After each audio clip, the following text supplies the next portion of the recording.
पुरस्काराने सन्मानित करण्यात आलेला आहे.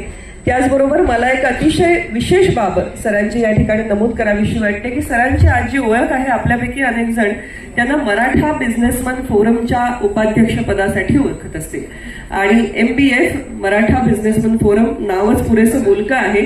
तर कार्याध्यक्ष म्हणून सध्या सर काम पाहत आहेत. त्याचबरोबर रोटरी क्लबचे एक्स प्रेसिडेंट म्हणूनही त्यांनी काम केलेलं आहे. या गोष्टींचा मला उल्लेख यासाठी करावासा वाटतो की उद्योजकाने कम्युनिटीमध्ये असणं, समाजामध्ये असणं ही किती महत्वाची गोष्ट आहे. त्याने समाजाचाही फायदा होत असतो आणि उद्योजक जगताचा सुद्धा फायदा होत असतो. अनेक फोरमच्या माध्यमातून सॅटर्डे क्लब असेल, अशा अनेक ज्या सेवाभावी संस्था आहेत, समाजोपयोगी संस्था आहेत, त्यामध्ये सर सदस्य म्हणून, कार्यकर्ते म्हणून आणि अनेक महत्वाच्या पदांवरही जबाबदाऱ्या सांभाळतात. आणि या पलीकडे जाऊन हे सगळं करत असतानाचा जसा हावरे साहेबांचा फोकस आहे त्याचप्रमाणे राजेंद्र सावंत सरांचा फोकस आहे की आजच्या तरुणाईंनी मोठ्या संख्येने उद्योगामध्ये यावं, त्यासाठी त्यांना प्रेरणा मिळावी. जे काही आज मराठी न्यूज चॅनल्स आहेत, मग अगदी आपल्या ABP माझापासून ते साम TV पर्यंत अनेक या चॅनल्सवरती सर अनेकदा तज्ज्ञ म्हणून आणि उद्योग जगताची प्रेरणा इतरांपर्यंत पोहोचावी म्हणून वेगवेगळ्या माध्यमातून आपल्या समोर आलेले आहेत. आणि आज एक बिझनेसमन बरोबर गप्पा मारणार हा एक वेगळा योग आहे. म्हणजे मला वाटतं आतापर्यंत जो आपण चर्चेचा भाग ऐकलेला आहे सरांच्या प्रेझेंटेशन मधून, हा ज्याला उद्योग सुरू करायचा आहे त्यासाठीचा बेसिक कोर्स होता. पण आता कल्पना करा, आपण थोडे फास्ट फॉरवर्ड जाऊया की तुम्ही उद्योग सुरू केलाय तर तिथून पुढे ज्या गोष्टी असणार आहेत, जी आव्हानं असणार आहेत, त्यासाठीचा ऍडव्हान्स कोर्स कुठेतरी आता सुरू होतो या गप्पांमधून असं म्हणते. आणि सूत्र सर आपल्याकडे समीरा, तू एवढा सुरेख आणि एवढा परिचय लावून परिचय मला स्वतःला वाटलं की तू माझ्याबद्दल बोलते दुसरं कोणाबद्दल बोलते. तर खूप खूप पहिलं मी सांगतो, मी तुमच्यासारखा तुमच्या सर्वसामान्य कुटुंबातून आलेलो आहे आणि इथे येण्याचं सर्वात महत्वाचं कारण समीरा ते म्हणजे माझा मेंटॉर इथे बसलेला आहे. आणि मेंटॉरचा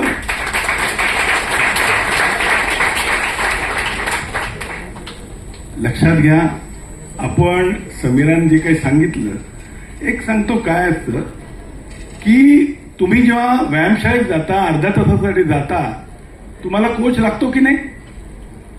तुम्ही मला सांगा, तुम्ही एखादा क्रिकेट खेळत असाल, अगदी क्रिकेटचा गॉड असाल, क्रिकेटचा देव असला तरी समीरा क्रिकेटचा देव म्हणजे कोण? सचिन. त्याचा गुरु कोण? त्यालाही कोच लागतो. तर मित्रांनो, जो आपण धंदा 24 तास करतो, आपण बिझनेस करतो, गेले 15, 20, 30 वर्ष आपल्यापैकी बरेच लोक बिझनेस करतात. तुमचा कोणी कोच आहे का हो? तुमचा कोणी मेंटॉर आहे का हो? अतुल आहे. अतुल आमचा ट्रेनर आहे. मित्रांनो, ट्रेनरचाही म्हणजे ट्रेनर लागतोच, प्रश्नच नाही.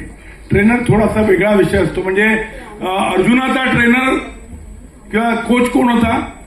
द्रोणाचार्य. पण अर्जुनाचा मेंटॉर कोण होता? लक्षात आलं? शिक्षक वेगळे असतात आणि मेंटॉर वेगळे असतात. मेंटॉर हा श्रीकृष्णासारखा असतो, जो एक स्वतः राजा असतो, त्याने असं राज्य केलेलं असतं, त्याने असा अनुभव घेतलेला असतो आणि त्याहून मोठं राज्य चालवलेलं असतं. आणि अर्जुनासारख्या दुसऱ्या राजाला सुद्धा नीतिधर्म शिकवत असतात. तेव्हा मित्रांनो, बिझनेस करताना आपला मेंटॉर हा आपल्यापेक्षा मोठा आणि आपल्यापेक्षा अनुभवाने प्रगल्भ आणि आपल्यापेक्षा मोठा बिझनेस करणारा लागतो. आणि म्हणूनच माझा मेंटॉर माझ्या समोर भेटलाय आणि हा माझा सन्मान आहे. समीरा, मेंटॉर बरोबर बोलणं हे नेहमी काहीतरी नवीन शिकून जातं. आज सुद्धा मी तुमच्या समोर सर्वांच्या साक्षीने परत एकदा एक नवीन प्रयत्न करणार आहे. मी सरांना जेव्हा मी अगदी माझी आमच्या धंद्यामध्ये याला रोजीरोटी म्हणतात, या रोजीरोटी शपथ घेऊन सांगतो, अडचणीत आलो ना समीरा किंवा मित्रांनो, तर मी सरांना फोन करतो. मग मी असेन, अजित असेन, सर ब्रेकफास्ट करायला येतोय. आम्ही जेव्हा ब्रेकफास्ट करायला येतो ना तेव्हा मला काहीतरी प्रश्न व्यक्त पडलेले असतात आणि ते विचारण्यासाठी मी येतो. तर सर, आता पहिला प्रश्न जो मला, तुम्हाला, या सगळ्यांना, तुम्ही नेहमी म्हणता, सर मला नेहमी म्हणतात की बिझनेस साधा बिझनेस नसतो. बिझनेसमध्ये पण एक बडे मिया असतो आणि एक छोटे मिया असतो. अरे मला तर बडे मिया काय छोटे मिया काय, मला वाटलं बिझनेसच असतो. तर बिझनेस 1 आणि बिझनेस 2 माहितीये का, बिझनेस 2 ही संकल्पना. पण सर सांगतात, सर आम्हा सगळ्यांना पडलेला प्रश्न तो म्हणजे बिझनेस 2. तुम्ही नेहमी म्हणता बिझनेस 1 आहे, म्हणजे मी आता बिल्डरचा धंदा करतो किंवा आपण बिझनेस 2 काय, बिझनेस 1 म्हणजे काय, व्हॉट इज बिझनेस 1 आणि बिझनेस 2. राजेंद्र, खूप महत्वाचा आणि चांगला प्रश्न आहे की मित्र, आपण जो बिझनेस करतो ना, हा बिझनेस 1 आहे. बिझनेस 1 मध्ये प्रॉफिटेबिलिटी कमी आहे. बिझनेस 1 मध्ये मेहनत कष्ट खूप आहेत आणि पैसे कमाई करायला लागणारा वेळही खूप लागणार आहे. मी असं नेहमी सांगतो की आपण बिझनेस 2 केला पाहिजे. तर आता बिझनेस 2 म्हणजे काय, आपण जरा समजून घेऊ. मला एकदा एका ऑटोमोबाईलच्या शोरूमच्या उद्घाटनाला एका मित्राने बोलवलं. परिचयाचा होता. मी त्या उद्घाटनाला गेलो. शोरूम, गाड्या, त्यांचे सेल्समॅन हे सगळे बसलेले. उद्घाटन झाल्यानंतर मी चहा पाण्याला बसलो तेव्हा त्या मित्राला सहज विचारलं की अरे तुझी कमाई किती होते. तो म्हणाला, सर या उद्योगातनं फार काही कमाई नाही आहे, 7-8% मार्जिन मला मिळते आणि माझं दुकानाचं भाडं, कर्मचाऱ्यांचा पगार, मेंटेनन्स याच्यातच सगळा तो खर्च होतो. मग मी त्याला विचारलं की तुला काही मिळत नाही तर तू धंदा करतो कशाला. तर त्याने जे सांगितलं ते खूप महत्वाचं होतं. तो म्हणाला, सर हा झाला प्रायमरी बिझनेस. माझ्याकडे गाडी घेऊन गेलेला माणूस, तर त्याला नुसतं गाडीच लागते असं नाही. मग त्या गाडीचं रजिस्ट्रेशन करावं लागतं, त्या गाडीचा इन्शुरन्स करावा लागतो, त्या गाडीसाठी लोन अरेंज करावं लागतं, ती गाडीसाठी स्पेअर पार्ट्स, ॲक्सेसरीज ह्या लागतात आणि मग ती गाडी आणखी 8-10 वर्ष मेंटेन करायला लागते आणि त्याची साफसफाई, धुलाई, रिपेअरिंग हे सगळं स्पेअर पार्ट्स लागतात. हा जो आहे ना, हा मुख्य धंदा आहे. आणि मित्र, या धंद्यात कमाई आहे आणि म्हणून मी हा पहिला धंदा करतो की मला दुसरा धंदा मिळावा. हा जो आहे हा बिझनेस 2 आहे. हा आपण शिकला पाहिजे. हा बिझनेस 2 ना फक्त इथे आहे असं नाही, हा प्रत्येक धंद्यामध्ये आहे. तो आपल्याला शोधून काढायला लागतो. मी एका कॅटररला राजेंद्र भेटलो, माझ्या मित्राचा मुलगा. मी त्याला विचारलं की अरे तू कुठे कॅटरिंग करतो. तो म्हणाला, सर मला एक शाळा मिळालेली आहे आणि त्या शाळेमध्ये त्यांचं कॅन्टीन आहे, मी ते चालवतो. किती मिळतात, किती उरतात. तो म्हणाला की फार काही उरत नाही, कारण शाळेने ना प्रत्येक आयटमचे रेट ठरवून दिलेले असतात, मग त्याच्यात मार्जिन काही मिळत नाही. म्हटलं तुला काही मिळत नाही तर तू धंदा करतो कशाला. मग त्याने जे सांगितलं ना ते सुद्धा समजण्यासारखं आहे. तो म्हणाला, सर इथे शाळेत ना 500 विद्यार्थी आहेत, 40 शिक्षक आहेत, काही 8-10 इतर कर्मचारी आहेत.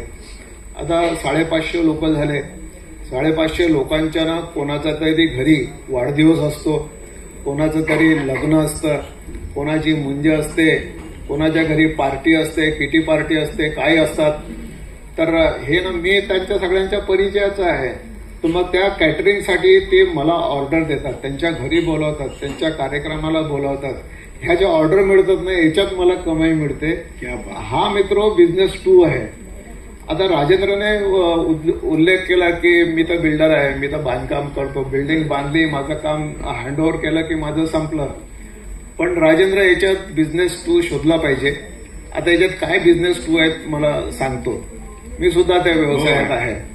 तर तुम्ही बिल्डिंग बांधून जाता, बांधून गेल्यानंतर तिथे मग रिसेल करणारा येतो, रेंटिंग करणारा येतो, घर भाड्याने देणारा माणूस येतो.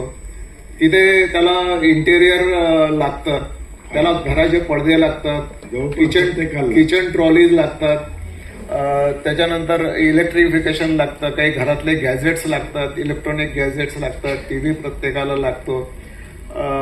त्याच्यानंतर त्याला घराची मेंटेनन्सची सगळी कामं करायचं, सोसायटीचा मेंटेनन्स, हाऊसकीपिंग असतो. हा आहे ना, हा बिझनेस मोठा आहे, हा बिझनेस 2 आहे आणि प्रॉफिट तिथे आहे. प्रॉफिट तिथे आहे. Very true. माझा मित्र, प्रत्येक बिझनेसमध्ये बिझनेस 2 असतो. हा बिझनेस 2 शोधला पाहिजे. शेतीच्या धंद्यातही मी शोधला. अच्छा. आज शेतकरी नापिकी होते, कर्जबाजारी होते. कशामुळे? कारण ते शेती 1 करतात. त्यांनी शेती 2 केलं पाहिजे. ओके. शेती 2 म्हणजे काय? तर आपण बटाटे विकायचे नाही, आपण बटाटे वडा विकायचा. क्या बात आहे. बटाट्याचे वेफर्स करून विकायचे. आपण केळी नाही विकायचे, केळीचे वेफर्स करून विकायचे. क्या बात. आपण टोमॅटो नाही विकायचे, टोमॅटो केचप करून विकायचा. असं जर केलं ना, त्याच्यातून जो बिझनेस 2 आहे तो जर आपण केला तर प्रॉफिटमध्ये आहे. तुम्ही लक्षात घ्या, टोमॅटो केचप 200 रुपये एक बॉटल मिळते, टोमॅटो 2 रुपये किलोने मिळतात. फरक किती आहे लक्षात घ्या.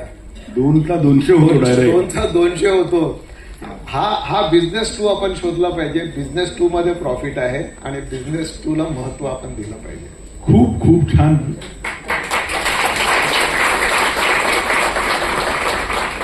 मित्रांनो, तुम्हाला लक्षात आलं की आपण बिझनेस करतोय पण मेंटॉर आपला तिसरा डोळा ओपन करतो.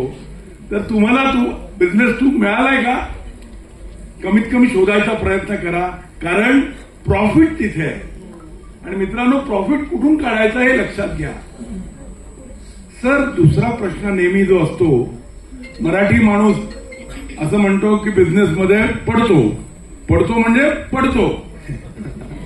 त्यामुळे मराठी माणूस व्यवसाय करत नाही.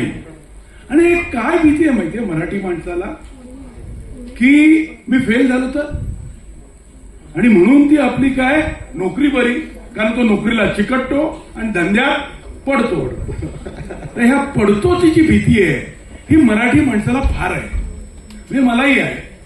आणि एक लक्षात घ्या की उद्योगात अप अँड डाऊन सतत चालूच असतात. सर, तुम्हाला तर माहित आहे, मी स्वतः एका वरच्या लेवलवरती होतो. मी 150 माझ्याकडे एम्प्लॉई काम करत होते आणि 2 ते 2.5 हजार कोटीचे प्रोजेक्ट मी करत होतो. जूला सगळं काही जोरात चालू होतं. आणि सर, एके रात्री मी मॉरिशसला फिरायला गेलो होतो. दुबईवर एअरपोर्ट परत येत होतो आणि माझं घर पूर्णपणे जळून गेलं. काही काम नव्हतं, काही झालं नव्हतं, घरात कोणी नव्हतं. सरांना माहिती आहे अर्थात प्रसंग, पण माझं घर जळलं. कसं जळलं, कोणी जाळलं मला माहित नाही. पण उद्ध्वस्त झालं. घरातली ज्वेलरी गेली, कॅश गेली, महत्वाचं, मी बिल्डर असल्यामुळे महत्वाचे जागेचे पेपर जळाले. त्यातून उठतो तर सर नोटबंदी आली होती. नोटबंदीमध्ये माझे जेवढे मोठे पार्टनर होते त्याने हात मागे घेतले, कारण नोटबंदीमध्ये तुम्हाला तर माहितच आहे सगळंच बोलता येत नाही. ते संपत तर रेराचा फेरा चालू झाला. रेराचा फेरा नाही सोडल तर गब्बर सिंग आले. GST, Gabbar Singh tax.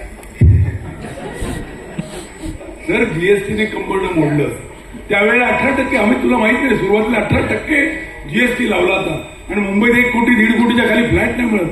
18 ते 20 लाख रुपये टॅक्स लोक भरायलाच तयार होत नाहीत.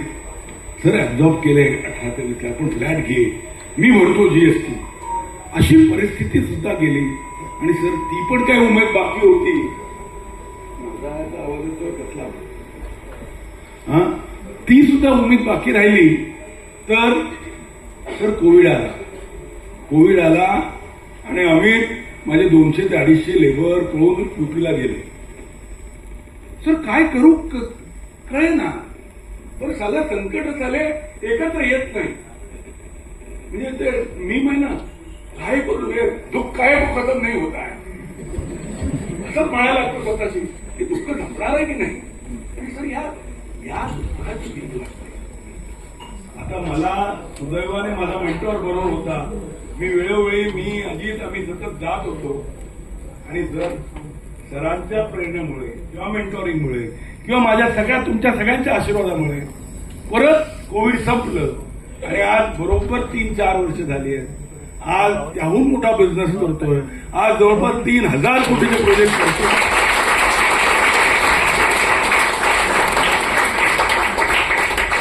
आणि दादर सारख्या भागात, लालबाग सारख्या भागात, महालक्ष्मी सारख्या भागात, नेपेंझी रोड सारख्या भागात 8,000 स्क्वेअर मीटरहून मोठे प्रोजेक्ट करतोय. आणि सर, ही तुम्ही दिलेली प्रेरणा होती. आणि मी सर, मला तुम्हाला हाच प्रश्न या सगळ्यांसाठी विचारायचा आहे की ही जी भीती वाटते, ही जी काय म्हणतात फिअर ऑफ फेल्युअर, ही जी फिअर ऑफ फेल्युअर आहे ना, ती फार म्हणजे माझ्यासारख्या माणसाला सुद्धा हादरवून गेली होती. तर हे आल्यानंतर काय केलं पाहिजे? कारण फेल्युअर तर येणार. असा कोणी जन्माला नाही आला की तो फेल झाला नाही. पण फेल्युअर आल्यानंतर काय केलं पाहिजे, तो फॉर्म्युला काय, आणि फेल्युअर नेमकं काय येतं. म्हणजे मी चुका केल्या होत्या, मी नाही म्हणत की नुसतं परिस्थितीला नाव सांगण्यात काही पॉईंट नाहीये. परिस्थिती तर बदलत राहणार. पण ह्या परिस्थिती कधी कधी काय असते की ती आपल्या हातात नसते. आणि त्यावेळेला जर काही झालं तर काय कळावं तेच कळत नाही. तर सर, आज आमच्या सर्वांसाठी तुम्ही हा महत्वाचा सिक्रेट आमच्या लोकांना सांगा, आपल्या लोकांना इथे सांगा. आणि मी इथं पाठी बसलेलो, अरे पुढे बसल्या जागा केवढ्या खाली आहेत. तुम्ही हा आपला मराठी माणूस कसा भिडत राहून की चालेल का? या पुढे बसा, पाठीमागे पुढे खुर्च्या पुढे आहेत. आणि व्हीआयपी येतील तेव्हा येतील, तोपर्यंत तुम्हाला बसायला हरकत नाहीये. त्यामुळे पाठी उभे असेल सगळे पुढे या. पुढे खुर्च्या खाली आहेत, या पुढे बसा, काही हरकत नाही. तर सर, फेल्युअर का सामना कैसा किया जाए? राजेंद्र, हा खूप महत्वाचा प्रश्न आहे. एक करा बघा, फेल्युअरची भीती प्रत्येकाला असते. आणि मी फेल तर होणार नाही ना, ही सुद्धा एक भीती असते. आणि पुढे काही करू का नाही करू, की आता थांबू, अशी सगळी प्रश्नावली त्याच्या मनात आलेली असते. मित्र, फेल्युअर आणि सक्सेस ह्या ज्या दोन गोष्टी आहेत ना, ह्या सोबत चालणाऱ्या आहेत. हे याच्यापैकी कोणती एकटी जात नाही, ते दोघे सोबत असतात. आणि कोणी फेल होणार नाही असं नाही आहे, फेल होणार. पण फेल्युअरला तुम्हाला टर्न करता आलं पाहिजे as a stepping stone for success, आणि ते करता येतं. एका पुस्तकाचा मी उल्लेख करतो, फेलिंग फॉरवर्ड. जॉन सी मॅक्सवेलचं हे पुस्तक आहे आणि खूप सुंदर पुस्तक आहे, माझं आवडतं पुस्तक आहे. त्याने फेल्युअर आणि सक्सेसचं अनालिसिस खूप चांगलं केलेलं आहे. तो असं म्हणतो की John C Maxwell, failing forward, तो असं म्हणतो की तुम्ही फेल जरी झाले तर you should not fail backward, you should fail forward. म्हणजे फेलिंगमध्ये सुद्धा तुमची प्रगतीच झाली पाहिजे. त्याने 5 रूल्स ऑफ लाईफ सांगितले की first rule of life is whatever you do in life you will learn only one thing, you will learn a lesson. दुसरी, lesson will be repeated till it is learned. तुम्ही जर शिकला नाही तर तो repeat होत राहील. There are no mistakes, there are only failures, there are only lessons. No mistakes, only lessons. Fourth is, if you do not learn easy lessons it will get harder. म्हणजे साधे साधे लेसन शिकले नाही, it will get harder. And fifth is, how do we know whether you have learned a lesson or not? Your response to the mistake or change of the actions will indicate whether you have learned it or not. दुसरं त्याने analysis असं केलेलं आहे की failure आणि success तर होतं काय, म्हणजे हे पुढे जातात. तर failure attacks your heart fail होण्याची भीती असते. Success goes to your head, माणूस हवेत उडण्याची भीती असते. दोघांमध्येही भीती असते. म्हणजे झालं काय पाहिजे तर success should go to your heart, then you will be humble, तुमचे पाय जमिनीवर राहतील.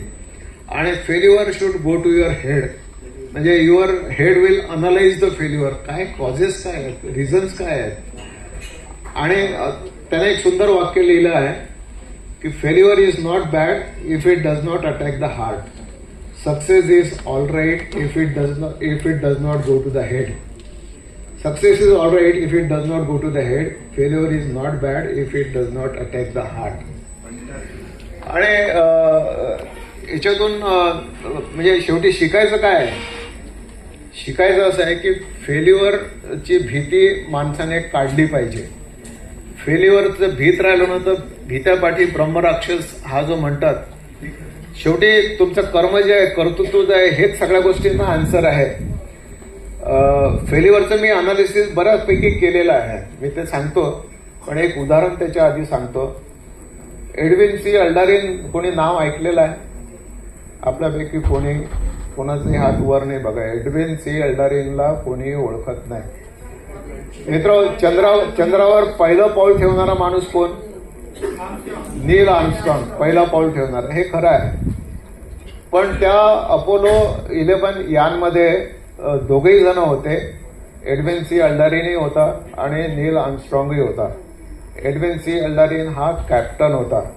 आणि नासामधून जेव्हा हे यान चंद्रावर उतरलं तेव्हा ऑर्डर झाली की captain should jump on to the moon. Edwin C अल्डारिनच्या मनात भीती निर्माण झाली की तिथे काय वातावरण असेल मला माहिती नाही, काही झालं तर काय. आणि ही टूक सम टाइम. आणि त्या टाइमाच्या मध्येच ते थांबणार नाहीत, तर आर्मस्ट्रॉंग शुड जम्प नेक्स्ट. आर्मस्ट्रॉंगची वेळ आली, त्याने जम्प केलं. त्याने निर्भीडपणे चंद्रावर उडी मारली आणि चंद्रावर उतरणारा पहिला माणूस ठरला नील आर्मस्ट्रॉंग. म्हणजे संधी कोणाची होती? एडविन सी अल्डारिनची संधी होती, पण he failed because of fear of failure. तर ही फिअर ऑफ फेल्युअर मित्र माणसाने काढून टाकली पाहिजे. जे काय होईल म्हणजे एक नशिबाचा विषय वेगळा आहे, तो कर्तृत्वानंतर येतो हे खरं आहे, पण जे काय होईल ते मी प्रामाणिकपणे फेस केलं पाहिजे. आता will come to the failure. उद्योग का फेल होतात? मित्र, उद्योग, मशीन, बिझनेस किंवा फॅक्टरी हे फेल होण्याचे 3 रिझन्स असतात. म्हणजे 3 कॅटेगरीज त्याच्या आहेत. एक डिझाईन फेल्युअर आहे, दुसरं आहे ऑपरेशनल फेल्युअर, तिसरं आहे ऍक्सिडेंटल फेल्युअर.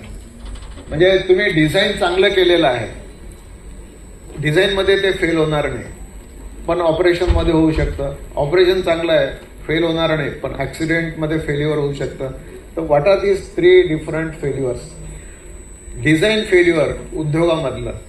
मला एक मित्र माहिती आहे माझा, त्याने प्रोजेक्ट डिझाईन केला जाता रिअल इस्टेटचा, रेसिडेन्शियल प्रोजेक्ट.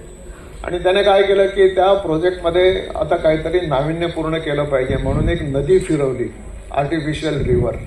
आता आर्टिफिशियल रिव्हर खोदणे, आर्टिफिशियल रिव्हरमध्ये पाणी आणणे आणि ते पाणी सर्क्युलेट करणे, त्याच्यासाठी पंपिंग, हे एवढं कॉस्टली झालं की प्रोजेक्ट बिकेम अनव्हायबल. हा झाला डिझाईन फेल्युअर. म्हणजे तुमचा प्रोजेक्ट डिझाईन जे आहे तेच फेल्युअर आहे, ते चालू शकणार नाही. ऑपरेशनल फेल्युअर प्रोजेक्टमध्ये का होतात? समजा तुम्ही पैसा बिझनेसमध्ये येतो आणि जातो, पण दुसरीकडे जर वळवला, लोक वळवतात. म्हणजे बिझनेसमधला पैसा आला, शेअर मार्केटमध्ये टाकला, शेअर मार्केट कोलॅप्स झालं, बिझनेसचा पैसा गेला. लोक मर्सिडीज, BMW सगळं घेतात. हा, घेतात.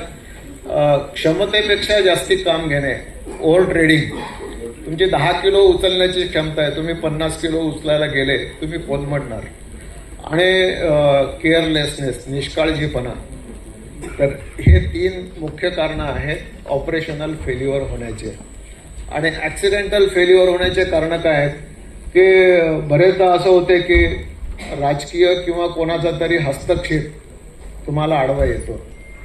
कधी नियम आडवे येतात, नियम बदलतात, पॉलिसी चेंज होते, असे काही बदल झाले, कधी अपघात होतो. आणि हे 3 प्रकारचे ऍक्सिडेंटल फेल्युअर. याच्या व्यतिरिक्तही फेल्युअरचे कारणं असतात, पण हे फेल्युअर समजून घेतले पाहिजेत. पैसा दुसरीकडे नाही वळवला, क्षमतेपेक्षा जास्त काम नाही घेतलं, केअरलेसनेस नाही ठेवला, डिझाईन सेफ केलं, फेल्युअर डिझाईन नाही केलं, तर बिझनेस फेल होऊ शकत नाही. फेल्युअरचे रिझन्स आपण समजून घेतले पाहिजेत आणि म्हणून फेल्युअर अनालिसिस केलं पाहिजे. आपण फेल होऊ शकणार नाही आणि फेल्युअरची भीती तर काढलीच पाहिजे. ऍब्सोल्यूट. मित्रांनो, पहिलं म्हणजे फिअर ऑफ फेल्युअर हाच खरा हे आहे. आणि सरांनी सांगितलं तसं तुम्ही स्वतःचं फेल्युअर नीट ऑब्झर्व केलं पाहिजे. जसं मलाही आता सर लक्षात आलं की बऱ्याच अंशी आपण ऑपरेशन, माझ्या बाबतीत विचारेन तर ऑपरेशन फेल्युअर सुद्धा असेल, आणि एक आहे तो ऍक्सिडेंट फेल्युअर, म्हणजे माझ्या हातातच नाही आहे पण तो फेल्युअर होऊ शकतो. तर आता दुसरा प्रश्न, कारण कसं तिकडून मला सारखे 10 मिनिटं 5 मिनिटं दाखवत आहेत, परंतु माझ्याबरोबर एवढी जनता आहे. मी काही नाही, मी वेळेत आटपतो, काळजी करू नका. सर, इंजिन तुम्ही नेहमी म्हणता की बिझनेसचा आत्मा किंवा बिझनेसचा हार्ट किंवा बिझनेसचं इंजिन म्हणजे नक्की काय असतं आणि तो कुठे असतं आणि त्याला अटॅक येऊ नये म्हणून काय केलं पाहिजे? बरोबर बरोबर. बघा, मी नेहमी असं सांगतो की बरेचसे ऑपरेशन्स आपल्याला बिझनेसमध्ये करायला लागतात.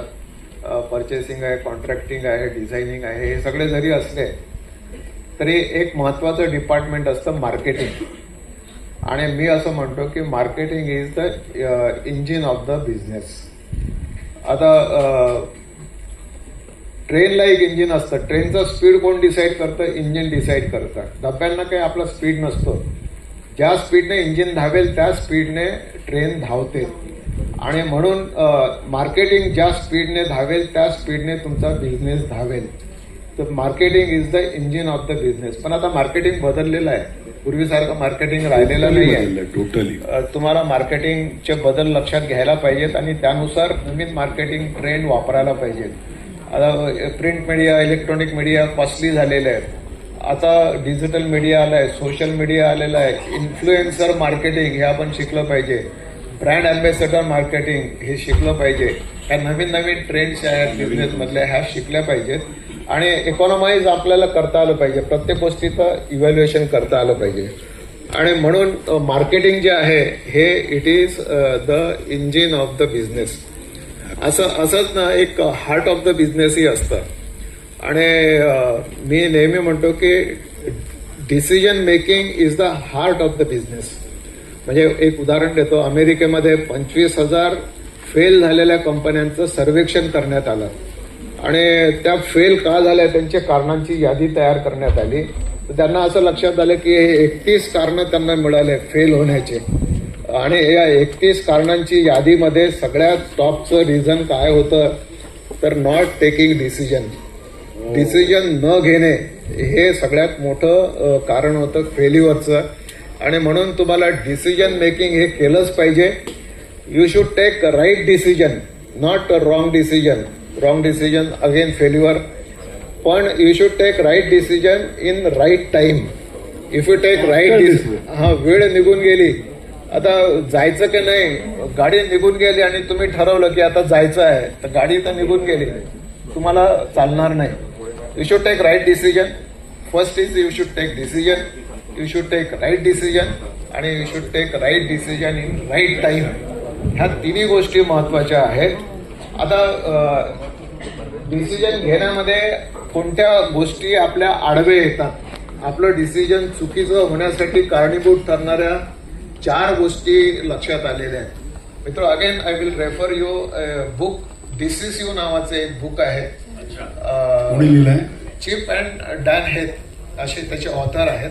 पण डिसिसिव्ह म्हटलं की तुम्हाला ते how to make better decisions असं ते पुस्तक आहे.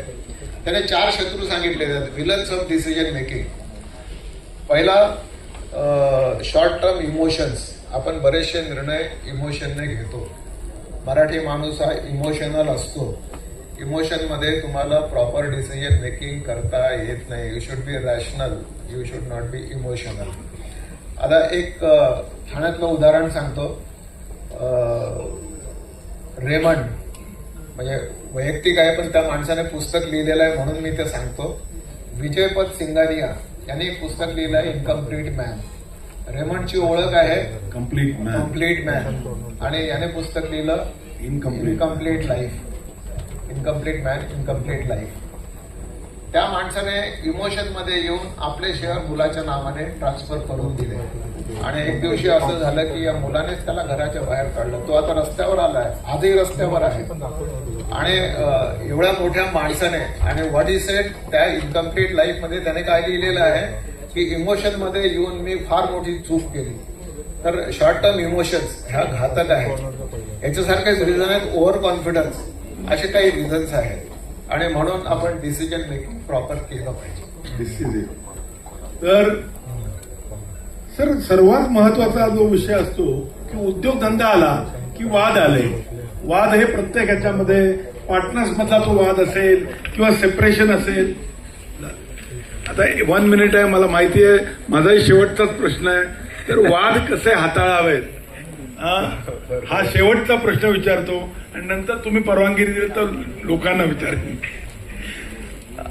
राजेंद्र, महत्वाचं आहे बिझनेस करताना ना वाद होतात.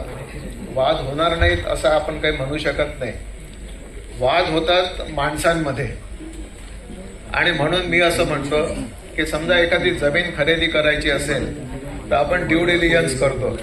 त्या जमिनीचा पहिले 7-12 बघतो. तर माझं असं सजेशन आहे की ज्या माणसांशी आपण व्यवहार करतो ना, व्यवहार नंतर होईल पण त्या माणसाचा पहिले 7-12 बघितला पाहिजे. 7-12 म्हणजे काय असतो? 7-12 माणसाचा पण 7-12 माणसाचा पण 7-12 असतो. म्हणजे हा माणूस भांडकुदळ आहे का, लिटिगंट आहे का, हा तक्रारखोर आहे का, हा दिलेला शब्द पाळणारा आहे का, याने 4-4 केलेले व्यवहार ते आपण माहिती केले पाहिजेत.